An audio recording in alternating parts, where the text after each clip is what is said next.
The last time you saw a baby being fed, you probably never thought about how long that has been happening, not just in that room, as a species. The World Health Organization recommends breastfeeding for at least 2 years. Most Western countries suggest stopping between 6 and 12 months. The average American mother stops at around 6 weeks, and everyone involved treats this as a modern improvement on something primitive. They are wrong, and the evidence has been sitting in the teeth of people dead for 50,000 years. In the last decade, scientists learned to extract barium isotope ratios from ancient teeth. Barium moves from a mother's milk into her infant's developing teeth in a trackable pattern. When breastfeeding stops, the pattern stops. A timestamp locked inside the enamel. And applied to ancient remains, it revealed something the parenting industry has never reckoned with. Ancient human mothers breastfed their children for an average of 2.5 to 6 years. Not 2 years. Not 1 year. Not 6 weeks. Up to 6 years. And last century, in the name of convenience, the Western world quietly stepped away from almost all of it. This video is about what we stepped away from, what the ancient teeth tell us we left behind, and what the modern health data has been trying to say about it ever since. To understand how we know this, you have to understand the tooth. A human tooth is not a static object. It grows in layers, like a tree. Every day of early childhood, a new microscopic layer of enamel is laid down, and locked in each layer is a chemical record of what the child was consuming then. This is where barium comes in. Barium is a trace element found in breast milk. When an infant drinks its mother's milk, barium passes into the blood and into the growing tooth. The more breast milk, the higher the barium signal. The moment solid food begins to replace milk, the signal drops. And the moment breastfeeding stops completely, the signal collapses. What this means is extraordinary. A single ancient tooth contains a day-by-day diary of when that child was weaned. Not an estimate, not a guess.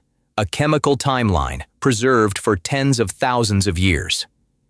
In 2013, a team led by Dr. Christine Austin and Dr. Manish Arora published the foundational study. They showed barium patterns in teeth could reconstruct an individual's exact breastfeeding history. They tested it on modern primates with known feeding records. The chemistry matched the documented history perfectly. The method worked, and once it worked, scientists turned it on the past. They applied it to Neanderthal teeth. They applied it to ancient Homo sapiens remains. They applied it to skeletal collections across continents. And the picture that emerged was consistent in a way that stunned researchers. Ancient weaning did not happen at 6 weeks. It did not happen at 6 months. It happened years into a child's life. Let's start with the Neanderthals. In 2018, a Nature study analyzed the tooth of a Neanderthal child from 250,000 years ago in Italy. The barium record showed exclusive breastfeeding for the first 7 months, then a gradual introduction of solid food, and continued breastfeeding alongside that solid food for years afterward. This was not an isolated specimen. The pattern repeated across the Neanderthal remains tested. Gradual transition. Extended breastfeeding stretching well past the modern timeline. Now move forward to ancient Homo sapiens. The same pattern appears. Studies of ancient remains across 3 continents show weaning between 2.5 and 4 years, with some populations extending breastfeeding to 6 years or beyond. And here is what makes this so important. It was not a cultural preference varying from group to group. It was nearly universal. Different continents, different climates, different food sources, different tens of thousands of years apart. Same answer. When a behavior shows up everywhere humans existed, across vast time, it is not a custom. It is biology. To understand why, look at what is actually happening inside an infant during those years. And this is where the modern data becomes impossible to ignore. Start with the immune system. A newborn human arrives in the world with an almost completely undeveloped immune system. It cannot defend itself. For the first several months, an infant's only meaningful immune protection comes from its mother's milk. Breast milk is not just food, it is a living fluid. It contains antibodies, white blood cells, and immune signals produced by the mother's body in real time. When a breastfeeding mother meets a pathogen, her body makes antibodies against it, and those antibodies pass directly into her milk, and from her milk into her infant. The mother's immune system is literally doing the infant's immune work for it. This is passive immunity, and it does not switch off at 6 weeks. The human immune system takes 2 to 3 years to reach functional independence. So an infant weaned at 6 weeks loses its immune support years before its own system is ready. The ancient timeline covered that entire gap. The modern timeline does not. Now look at the brain. The human brain at birth is only about a quarter of its adult size. It undergoes its most explosive growth in the first 3 years of life.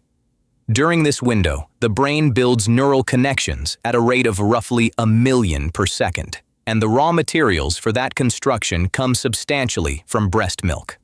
Breast milk contains specific fatty acids, particularly DHA, critical for brain and nervous system development. It contains hormones that regulate growth. It contains compounds researchers are still identifying. The composition of breast milk even changes to match the child's developmental stage. Early milk is different from the milk produced a year later, which is different again at 2 or 3 years. The mother's body produces a custom formula that updates as the child's brain grows.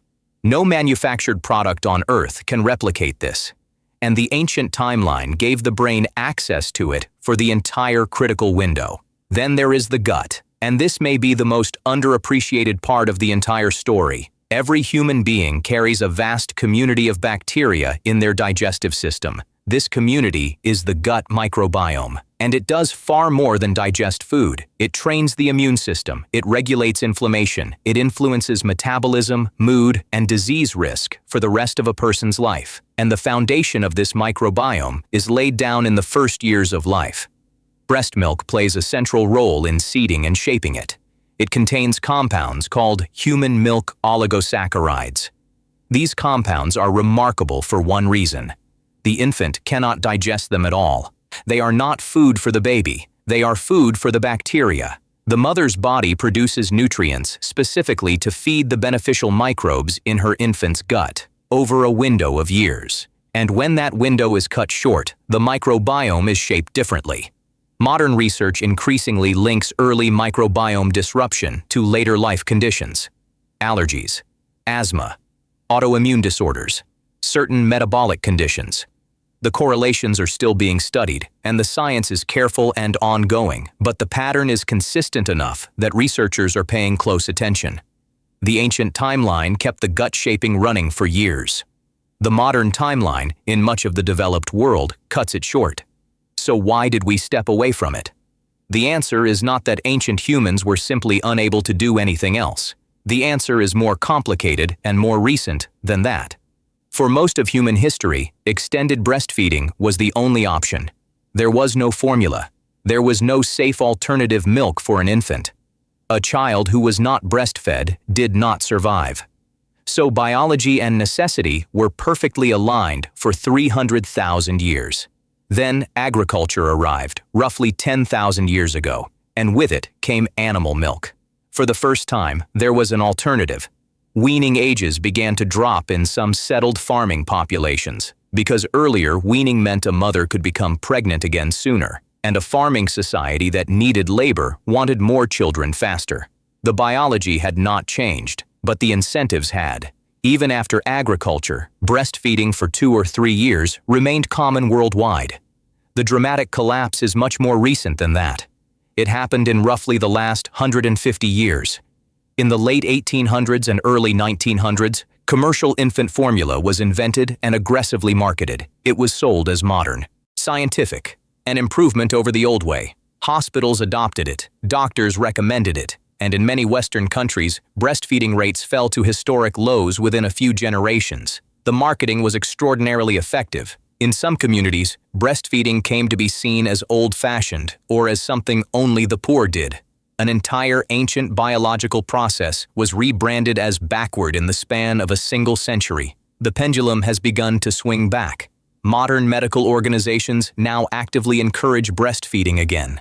The World Health Organization recommends a minimum of 2 years. But even that modern recommendation sits at the very bottom edge of the ancient range. 2 years is the floor of what ancient humans did. Not the average, not the ceiling, the floor.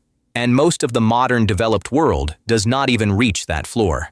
Now, an important point of honesty. None of this is an argument that modern mothers are failing. The modern world is structured to make extended breastfeeding genuinely difficult. Maternity leave in many countries ends within weeks. Economic pressure forces parents back to work. Social infrastructure that once surrounded a nursing mother has largely disappeared. An ancient mother was never breastfeeding alone. She was embedded in a group, surrounded by women, older children, and family who shared the work so she could feed her child. The ancient infant was supported by an entire structure built around extended breastfeeding. The modern mother is often expected to do the same task in isolation, while also working a job. The problem was never the mother. The modern world removed the support system the biology assumed would always be there. And this points to something larger than breastfeeding. The human infant is one of the most dependent newborns in the entire animal kingdom. A baby deer walks within hours of birth. A human baby cannot hold up its own head for months. This extreme helplessness is the price humans pay for our enormous brains. A human brain that finished developing inside the womb would be too large to be born. So, human infants are born early, in a sense. Underdeveloped, helpless, dependent on years of intensive care no other species requires, and breastfeeding was the biological core of that care. It was not just nutrition, it was immune defense, brain construction, gut development, and constant contact, all through one process over years. The ancient mother and infant were a single unit for far longer than modern culture assumes. There is one more dimension the science is only beginning to map: touch. Extended breastfeeding meant extended, constant, skin-to-skin physical contact between mother and child over years. And a growing body of research suggests this contact is not incidental. It regulates the infant's heart rate, it regulates body temperature, it regulates stress hormones. Infants held and fed in continuous contact show measurably lower cortisol. The ancient infant lived inside a near-constant envelope of contact for years, carried during the day, sleeping beside the mother at night, fed on demand rather than on schedule. The body's most fundamental regulatory systems were calibrated inside that contact. The modern infant, in much of the developed world, gets a fraction of it. Separate cribs, separate rooms, scheduled feeding, earlier weaning.